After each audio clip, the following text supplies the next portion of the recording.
요즘 우리들은 일상적인 신앙생활을 하는데 많은 제한을 받고 있습니다.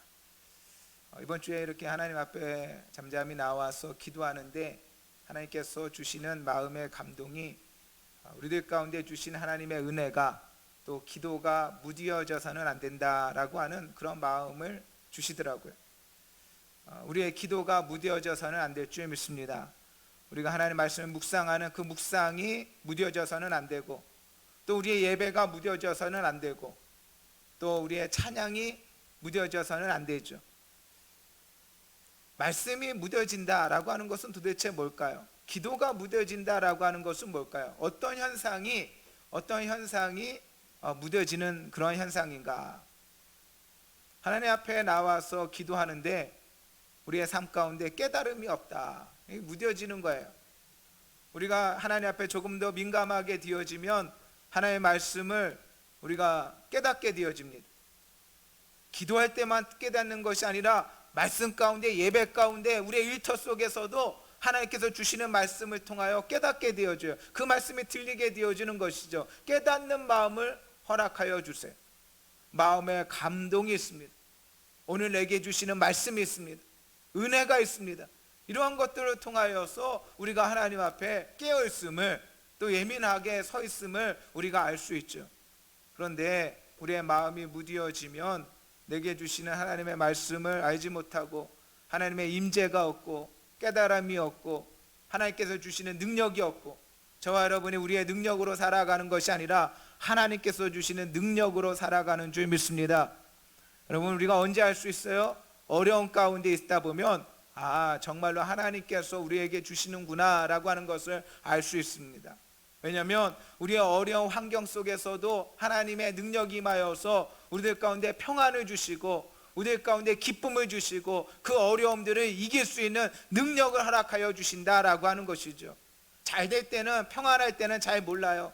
그러나 어려울 때, 힘들 때, 그때가 되어지면 환경적으로는 분명히 어렵고 힘듦에도 불구하고 하나님께서 붙들고 계심을 우리가 알 수 있게 되어지는 것이죠. 이 어려운 환경 속에서도, 힘든 환경 속에서도 하나님께서 저와 여러분에게 기쁨을 주시기를 주님의 이름으로 축원드립니다. 하나님께서 기쁨을 주시고 평안을 주시고 능력을 허락하여 주신다라고 하는 것입니다. 오늘 함께 나누고자 하는 말씀은 예수님께서 시험 받으신 그러한 말씀이에요. 이 말씀 우리가 잘 아는 말씀이죠. 달리 이야기한다면 굉장히 평범한 그러한 이야기입니다. 우리들이 잘 알고 있는 그러한 말씀입니다. 예수님께서 광야에서 마귀에게 3가지 시험을 받으신 이야기. 그런데 이 평범한 이야기를 우리가 귀하게 여기는 것은 우리의 신앙이 깊어지면 깊어질수록 말씀도 더 깊어진다는 사실이에요. 놀랍죠? 이전의 말씀으로 머무는 것이 아니에요. 우리의 신앙이 깊어지면 깊어질수록 말씀의 깊이 또한 깊어진다라고 하는 것이. 그래서 이전에는 평범한 말씀이었던 것이, 내 믿음과 신앙이 깊어지면 깊어질수록 그 말씀의 그 깊이를 깨닫게 되어지는 것이죠. 더 깊이 있는 말씀으로 우리가 알게 되어진다라고 하는 것이. 그러므로 우리가 하나님의 말씀을, 우리가 잘 아는 그러한 말씀을 또 우리가 소중히 여기게 되어지는 것이죠. 예수님의 생애를 2부분으로 나눈다면 공생애 이전과 공생애가 되어질 것입니다. 예수님께서 30년 동안 목수의 아들로 태어나서 목수의 일을 하셨고, 그리고 나머지 3년은 공생의 기간을 보내게 되어지는데, 예수님이 공생의 기간을 보내시기 전에 받으셨던, 또 행하셨던 2가지 큰 사건이 있습니다. 그것은 바로 세례를 받으신 것과 시험을 받으신 이야기. 공생애를 시작하기 전에, 공생애를 시작하시며 2가지 큰 사건이 예수님께 있는데, 세례를 받으시고 또한 시험을 받으셨다라고 하는 것이죠. 물론 우리도 세례를 받죠. 이례적으로 세례를 받습니다. 그러나 예수님께서 세례를 받으신 그 사건은 단순히 우리들 가운데 이례적인 사건으로만 보여주는 사건은 아니죠. 요한의 세례를 물의 세례라고 합니다. 그것은 회개를 위한 세례죠. 그러나 이 요한은 예수님을 소개하며 내 뒤에 오시는 이는 성령으로 세례를 베풀리라 라고 말하였어요. 자신은 물로 세례를 베풀지만 내 뒤에 오시는 이는 성령으로 세례를 베푸신다. 우리들 가운데 이 세례를 받으신 주님께서 보여주시는 것은 우리의 모든 믿음의 삶, 모든 공생애 뿐만 아니라 예수님의 공생애 뿐만 아니라 우리의 모든 믿음의 삶 속에는 하나님의 부으심이, 성령의 부으심이 있어야 된다라고 하는 것을 알게 해주시는 것이죠. 그 은혜로 말미암아 우리가 온전히 믿음의 삶을 살아갈 수 있게 되어지는 것이. 그러나 오늘은 이 세례에 대해서, 성령에 대한 이야기를 나누려고 하는 것이 아니라 시험에 대한 이야기를 하고자 합니다. 예수님께서 공생애를 시작하시며 시험을 받으셨다라고 하는 것이죠. 이 시험은 통과 의례처럼 잠시 받는 그런 시험이 아니에요. 그냥 시험은 치르면 자유하게 되잖아요. 시험 보기 전까지는 힘들지만 그 시험을 보고 나면 자유하게 되잖아요. 통과 의례처럼 그 시험을 치르고 나면 끝이 아니다라고 하는 것이, 시험에도 시험 기간이라고 하는 것이 있죠. 예수님께서 우리들 가운데 보여주는 그 시험이라고 하는 것은 공생애 이전에 받는 이례적인, 또한 잠시의 시험이 아니라 우리의 전생애가 시험인 것을 우리들로 하여금 알게 해주시는 것이, 예수님께서도 시험으로 시작하여서 십자가의 마지막 시험으로 마치시게 되어지는 것이죠. 인류의 시작은 어떻게 시작되어집니까? 인류의 시작은 하나님의 창조로 시작하여지지만 동일하게 또한 에덴에서 저 마귀의, 뱀의 유혹으로 말미암아, 시험받음으로 말미암아 시작되어지는 것이, 마지막 하나님의 종말의 심판이 있게 되어질 것입니다. 그 종말의 심판 전까지 있는 것이 바로 시험이다라고 하는 것이에요. 우리의 온 생애뿐만 아니라 인류의 모든 역사 가운데 있는 것이 시험이다라고 하는 것을 우리는 알고 이 시험에 승리하는 자가 되어야 되는 것이죠. 시험이라는 것은 어떻습니까? 시험에 잘 이기는 사람은 참으로 복된 사람이지만 시험이라고 하는 것은 그리 쉬운 문제가 아니에요. 초등학교 시험과 중학교 시험은 다르죠. 중학교 시험과 고등학교 시험은 달라요. 가끔 우리 고등학교 우리 자녀의 공부하는 모습을 보면 이게 상형 문자인지, 옛날에는 다 알았을 것 같은데 지금 하나도 모르겠어요. 이게 무슨 문자인지, 이게 뭔지. 어렵죠. 초등학교는 초등학교의 문제가 주어지고 중학생에게는 중학교의 문제가 이루어지는 것처럼 우리의 신앙이 성숙한다고 하여서 더 시험에 대해서 자유롭게 되어지고 시험이 더 쉽게 느껴지는 것이 아니라, 시험이라고 하는 것은 언제든 어렵다라고 하는 것이, 시험은 익숙할 수가 없는 거예요. 솔로몬이 언제 타락하였습니까? 다윗이 언제 넘어졌습니까? 엘리야가 언제 낙심하였습니까? 그들이 탁월하였을 때 넘어진 거예요. 그들이 존귀하였을 때 타락하게 되어진 거예요.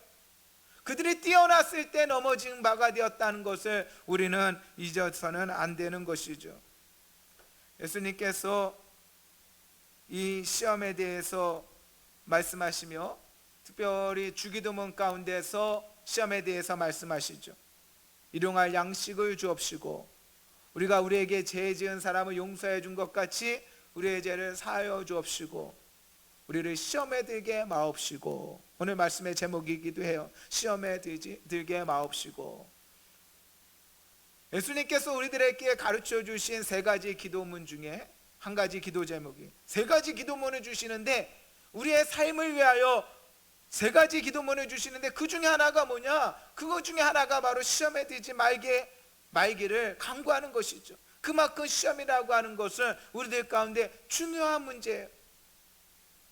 이 문제는 어떠한 문제입니까? 일용할 양식을 주옵시고 물질의 문제입니다. 또한 죄 지은 자를 사하여 준 것 같이 우리의 죄를 사하여 주옵소서. 이 또한 우리들 가운데 관계적이며 정신적인 문제가 되어질 것이에요. 그러나 우리가 시험에 들게 하지 마옵시고 이것은 보다 영적인 문제다라고 하는 것을 우리는 깨달아야 되는 것이에요. 어떠한 사람은 시험에 대해서 나는 시험과 상관이 없어 라고 그렇게 생각하는 사람들이 있어요. 나는 시험에 들지 않았어 라고 말은 하지 않지만 그렇게 생각하는 사람들이 많이 있죠. 마치 시험을 뭐와 같이 생각하냐면 극단적으로 생각을 해요. 시험에 든 성도 얼마나 심각합니까? 어느 성도가 시험에 들었다고 소식이 전해오면 마음이 덜컹 무너지는 것이죠. 큰일 난 거죠. 마치 시험에 들었다라고 하는 것을 육체로 이야기한다면 암에 걸렸다라고 하는 정도로 생각을 해요. 극단적으로 생각합니다. 그러니 시험이라고 하는 것은 우리와 상관이 없죠. 시험을 마치 육체적으로 암에 걸렸다라고 생각한다면, 우리의 신앙에 암이 걸렸다라고 생각한다면 시험은 어떻게 보면 나와는 아무 상관이 없는 그러한 바가 되어질 것이에요. 그러나 시험이라고 하는 것은 그렇게 극단적인 것이 아니에요. 아주 사소한 것이에요. 우리가 느끼지 못하는 것일 수도 있어요. 마치 우리가 어떠한 선을 그을 때 뭐를 가지고 선을 그어야 되냐면 자를 가지고 선을 그어야 됩니다. 자 없이, 자의 도움이 없이 선을 긋는다면 바르게 그을 수 없죠. 곱게 그을 수가 없어요. 아무리 집중하여서 긋는다고 할지라도, 열정을 쏟아서 긋는다 할지라도, 진심으로 그은다 할지라도 그것은 우리의 열정의 문제가 아니에요. 우리의 진심에 대한 문제가 아니에요. 우리의 집중력의 문제가 아니에요. 우리는 선을 그을 때 당연히 자의 도움을 가지고 선을 그어야지 올곧게 그을 수가 있게 되어지는 것이. 우리는 대충 선을 그으면서 하나님 도움 없이 열정을 가지고 진심으로 잘 살 수 있다라고 그렇게 생각합니다. 내 눈에는 그렇게 보이죠. 하나님 도움 없이 살아갑니다. 기도 없이 살아갑니다. 은혜 없이 살아갑니다. 믿음 없이 살아갑니다. 잘 살고 있다라고 생각을 해요. 아무 문제 없다라고 생각해요. 그러나 이러한 것들이 바로 시험에 든 그러한 사람이다라고 하는 것이, 하나님 없이, 하나님 도움 없이, 그분의 은혜 없이 살아가는 삶, 그것이 바로 시험에 든 사람의 삶이죠. 주님께서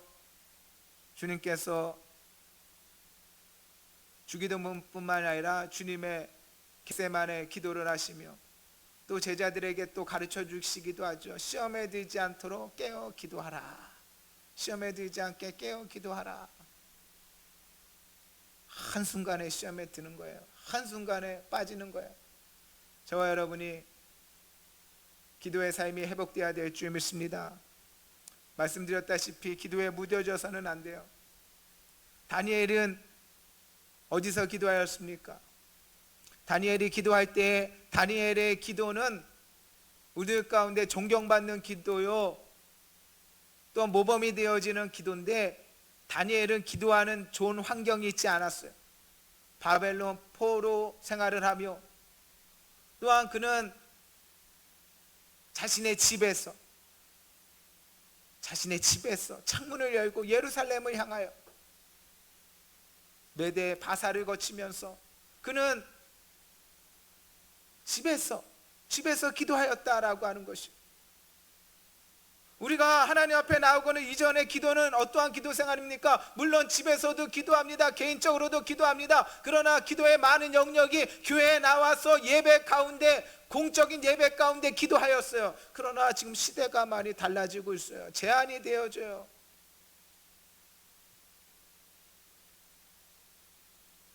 하나님 앞에 나오기도 힘들고 모여도 함께 통성 기도하기도 힘든 그러한 시대를 우리가 겪고 있어요. 우리는 이럴 때 다시 한번 다니엘이 어떻게 기도하였는가, 그런 환경 속에서도 다니엘은 자신의 집에서 기도하였다라고 하는 것이에요. 저와 여러분의 가정을 기도의 처소 삼으시기를 주님의 이름으로 축원드립니다. 저와 여러분의 가정에서 기도하세요. 가정의 기도 생활을 회복하세요. 가정을 다시 한번 회복하세요. 기도의 삶을 회복하세요. 우리의 가정도 하나의 작은 교회다라고 하는 인식을 가지고 그렇게 우리가 회복해 나아가야 된다라고 하는 것입니다. 요즘 열이 조금 난다, 기침을 한다 라고 한다면 걱정이 되겠죠. 코로나가 아닐까. 자가 격리도 있고 자가 진단도 있고 그러는데 시험에 있어서도 자가 진단이 있습니다. 내가 시험에 들었는가 안 들었는가. 시험에 든 사람의 특징이 있어요. 시험에 든 사람의 특징은 말씀이 없어요. 말씀이 없어요. 어떤 말씀일까요? 어떤 말씀이냐면 오늘 내게 주시는 말씀이 없어요. 말씀을 많이 아는 것이 중요한 것이 아니에요. 말씀에 깨달음이 없어요. 무뎌진다고 했잖아요. 무뎌져 가지고 말씀을 들어도 깨닫지를 못해요. 내게 주시는 말씀이 없어요. 우리가 하나님의 말씀을 읽을 때 몰라서 읽는 것이 아니죠. 우리가 성경책을 얼마나 많이 보았어요. 물론 처음 읽는 그러한 부분들도 있죠.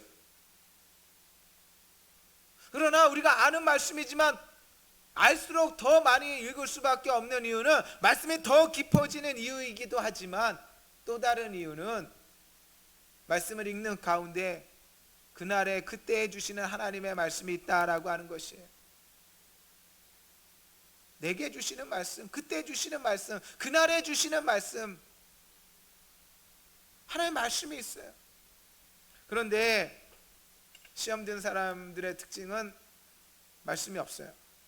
말씀을 가까이 하지 않아요. 제가 얘기했죠. 시험에 든다라는 것은 단순하게 암에 걸린 것이 아니에요. 우리의 일상에서 너무나 자연스럽게 사소하게 일어나는 그런 사건이에요. 말씀이 없이 살아가는 우리의 삶이다라고 하는 것이죠. 더 나아가 우리의 삶 가운데 뭐가 없습니까? 어떠한 현상이 일어납니까? 말씀이 없을 뿐만 아니라 그 자리를 무엇이 메우는가? 근심과 걱정과 염려함이 우리의 마음을 채우게 되어지는 것이. 말씀에 대한 신뢰가 없습니다. 말씀이 있어야 말씀을 붙들고 그 말씀으로 살아가게 되어지는데, 말씀이 우리들 가운데 은혜를 주시고 뜨거움을 주시고 그 말씀이 우리들 가운데 감동을 주시고 힘을 주셔서 이기게 하여 주시는데, 말씀이 없는 그러한 삶 속에 근심이 들어오고 걱정이 들어오고 염려가 들어오고, 성경이 얘기하잖아요. 너희 염려로 한 자라도 너희 키가 클 수 있느냐라고 묻잖아요. 염려가 도움이 되면 많이 염려하면 되겠죠.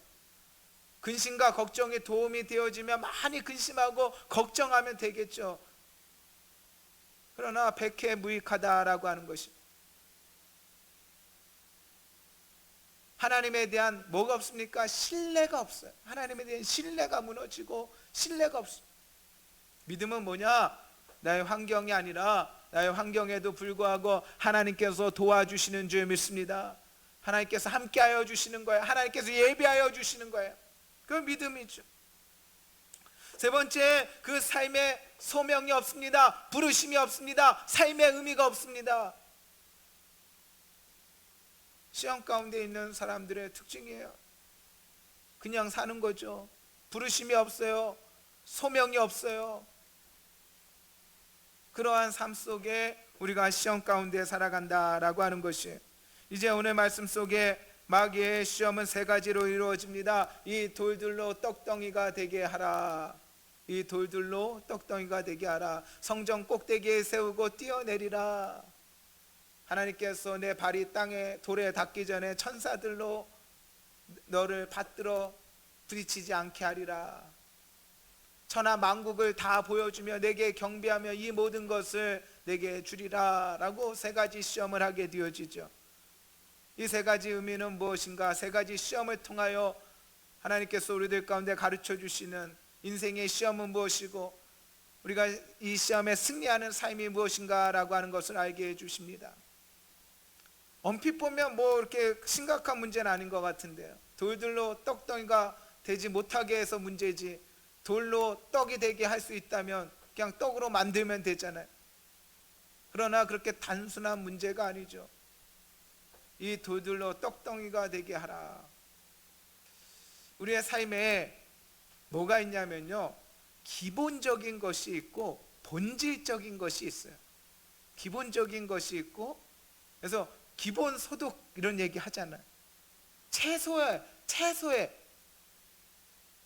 생계비처럼 최소의 가장 인간으로서 가져야 될 어떠한 기본이다. 기본적인 것이 있어요. 기본적인 것. 그러나 또 다른 것이 있는데 그것은 뭐냐면 본질적인 거예요. 본질적인 것. 기본적인 것이 있고 본질적인 것이 있어요. 그런데 우리의 삶이 어렵다 보면 무엇을 추구할까요? 본질적인 것을 추구하는 것이 아니라 기본적인 것을 추구하게 되어지는 것이에요. 본질의 자리를, 본질은 가장 중요한 거예요. 그건 본질이에요. 여러분, 우리가 먹어야 된다고 해도 먹고 살아야 되는 것이 기본이지만 인간됨을 잃어버리면서, 인간됨을 상실하면서 먹는 일에 치중할 수는 없는 거잖아요. 인간성이라고 하는 그 좀 더 본질에 가까운 인간성이라는 것이 있죠. 그것을 무시하고 기본적인 것을 추구하며 살아가는 것은 아니에요. 그러나 우리의 삶이 어렵다 보면 본질의 자리를 누가 차지하느냐? 기본이 차지하게 되는 것이에요. 본질은 사라지는 거예요. 본질은 망각하게 되어지는 것이에요. 본질을 잃어버리게 되어지는 것이에요. 힘들다 보면 우리가 자꾸 믿음과 신앙을 잃어버려요. 왜? 본질적인 것보다는 기본적인 것을 추구하며 살아가기 때문에 그리하죠. 그러나 성경은 우리들 가운데 뭐라고 말씀하십니까? 먼저 그의 나라와 그의 의를 구하라. 그리하면 이 모든 것을 너희에게 더하시리라. 무엇을 먹을까? 무엇을 마실까? 무엇을 입을까? 염려하지 말라. 이 모든 것이 너희에게 있어야 할 줄을 하늘에 계신 너희 아버지께서, 천부께서 아시느니라. 어려운 가운데, 힘든 가운데 다시 한번 본질을 회복할 수 있는 저와 여러분 다 되시기를 주님의 이름으로 축원드립니다. 쉬운 부분은 아니죠. 뼈를 깎는 것과 같은 어려움이 될 수도 있어요. 그러나 이런 어려울 때 우리는 더 하나님을 경험할 수 있어요.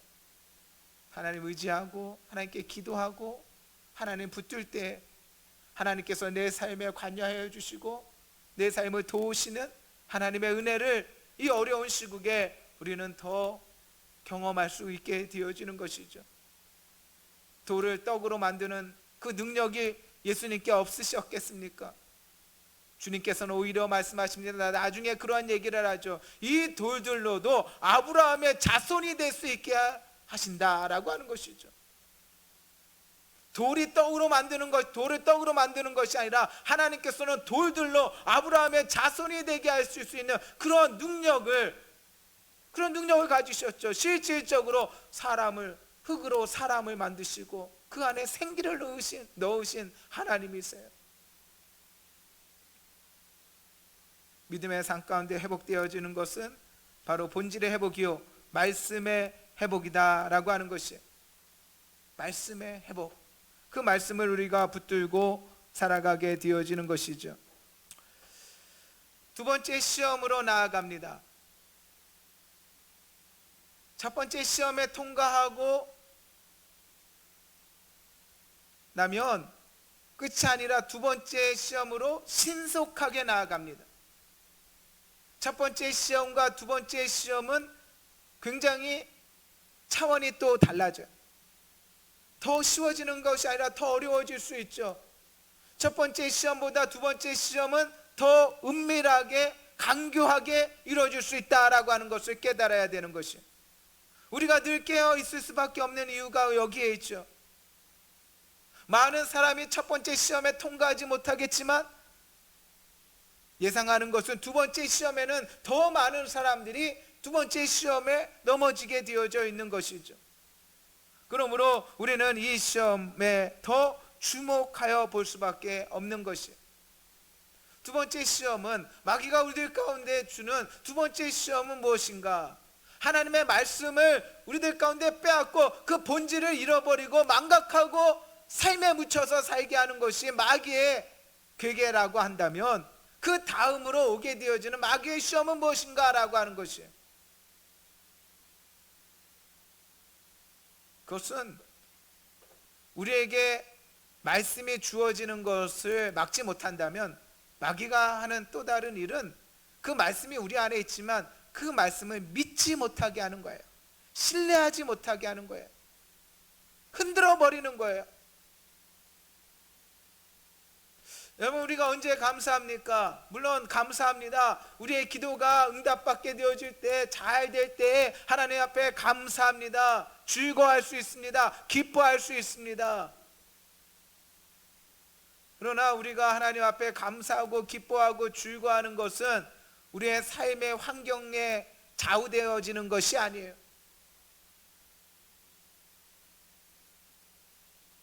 믿음 생활을 하면서 어느 순간 우리는 여러 가지 조건을 달고 상대적으로 환경에 따라서 기뻐하고 즐거워하기도 하고, 때때로 기뻐하기도 하고 때때로 실망하기도 합니다.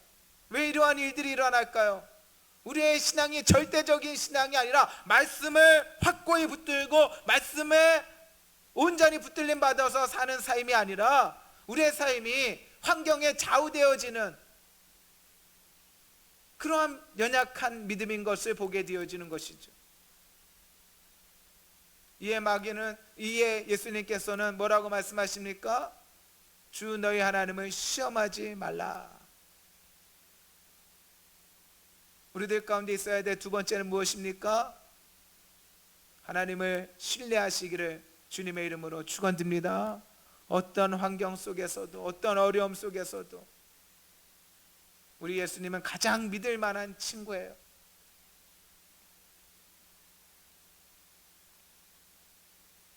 가장 큰 능력을 가지고 있어요. 가장 큰 사랑을 가지고 있어요. 가장 큰 자비를 가지고 있어요.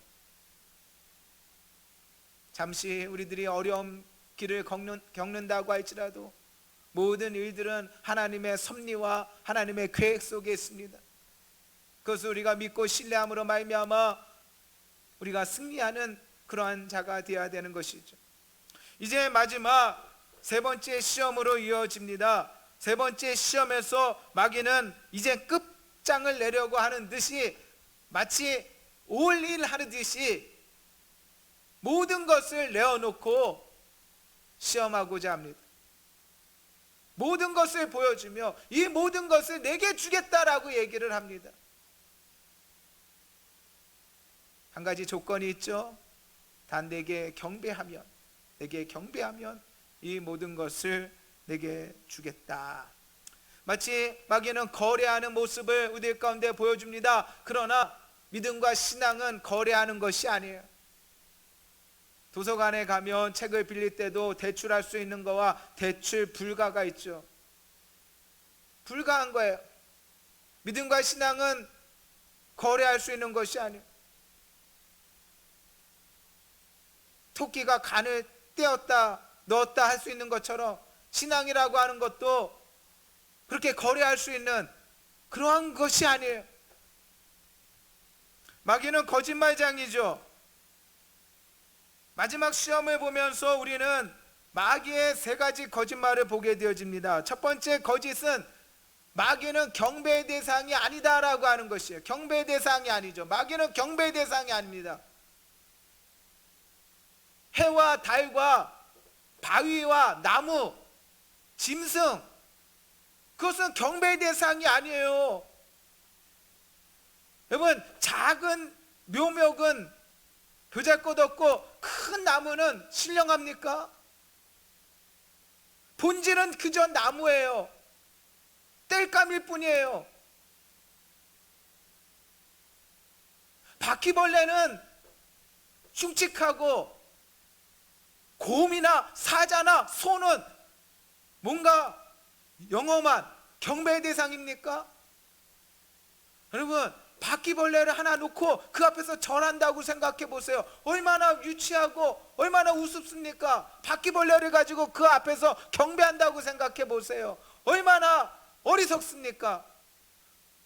소 앞에서 경배하고 소를 높이고 뱀을 높이고 그건 본질이 아니에요. 경배의 대상이 아니에요. 마치 1월 성신, 해와 달과 별, 그리고 나무, 저 짐승들, 어떠한 사람도, 더 나아가 천사도 경배의 대상이 아니에요. 마귀는 내게 경배하라 라고 얘기를 하죠. 하나님과 같이 높아지기를 원하더니 이제는 경배받기도 원한다라고 하는 것이죠. 두 번째 거짓은 무엇입니까? 마귀는 세상의 주권자가 아니다라고 하는 것을 잊지 말아야 돼요. 9절 말씀에 8절 9절 마귀가 또 그를 데리고 지극히 높은 산으로 가서 천하 만국과 그 영광을 보여 이르되 만일 내게 엎드려 경배하며 이 모든 것을 내게 주리라. 만일 내게 엎드려 경배하며 이 모든 것을 내게 주리라. 마치 그는 주권자인 것처럼, 주인인 것처럼 행세를 합니다. 그러나 이 또한 거짓입니다. 둘 중에 하나는 거짓말하는 거죠. 주님께서는 뭐라고 합니까? 구하라 그리하면 너에게 주실 것이요, 찾으라 그러하면 찾을 것이요, 문을 두드리라 그리하면 너에게 열릴 것이니 아이때 이때 제때 이때 꾸루에 때 주라 그리하면 너에게 줄 것이요 곧 후이되어 누르고 흔들어 넘치도록 하여서 너희에게 안겨주리라. 먼저 그의 나라와 그의 일을 구하라 그리하면 이 모든 것을 너희에게 더하시리라. 하나님께서 주신다고 하고 있고 하나님이 주권자이라고 하나님은 말씀하고 계셔요. 그런데 마귀가 얘기하죠. 천하 만국과 이 모든 영광을 보여주며 내게 엎드려 경배하며 이 모든 것을 내게 주리라. 두 주권자가 있어요. 하나의 주권자는 거짓입니다. 누가 거짓입니까? 세 번째, 우리 가운데 마귀가 속이고 있는 바는 마치 이 세상에 있는 것이 모든 것인 것처럼 그렇게 꾸민 거예요. 이 모든 것. 그러나 성경은 우리들 가운데 말씀하십니다. 이 세상이나 세상에 있는 것들을 사랑하지 말라. 왜 그렇습니까? 이 세상에 있는 것들은 다 지나가는 거예요. 잠시의 것이에요. 영원한 것이 아니에요. 믿음의 삶의 가치는 어디에다가 두는가? 그것은 이 세상에 두는 것이 아니에요. 잠시의 것에 두는 것이 아니에요. 영원한 가치에, 영원한 것에 우리의 마음을 두고 살아가는 것이. 마귀는 마치 이 세상에 있는 것이 전부이냐? 우리들 가운데 속이죠. 거짓을 행하죠. 믿음의 삶의 가치는 어디에 있는가? 우리의 삶의 가치는 본질적인 것에 있어요. 우리의 믿음과 신앙은 절대적인 믿음과 신뢰예요. 더 나아가 우리의 믿음과 신앙은 영원한 것을 사모하는 거예요. 그것이 바로 믿음이고 신앙이다라고 하는 것이죠. 사나운 개가 아무나 향하여 짖습니다. 사나운 개가 아무나 향하여 짖듯이 오늘 마귀는 예수님을 향하여서까지 시험하였어요. 예수님을 시험한 저 마귀가 사나운 개처럼 예수님을 향하여서까지 시험한 저 마귀가 우리를 가만히 두겠습니까? 우리의 믿음의 삶을 가만히 두겠습니까? 모든 믿음의 삶 가운데는 시험함이 있게 되어지는 것이에요. 그 시험에 이기는 법은 무엇입니까? 그것은 우리의 본질을 잃지 않는 거예요. 무뎌지지 않는 거예요. 주님을 신뢰하는 거예요. 더 나아가 영원한 삶을 붙들고 오직 하나님만 경배하며 섬기며 믿음으로 살아가는 것이다 라고 하는 것이, 한 주간의 힘든 우리의 삶 가운데 다시 한번 믿음을 회복하시고 시험에 승리하시는 사랑하는 온 성도들이 다 되시기를 주님의 이름으로 축원드립니다. 아멘.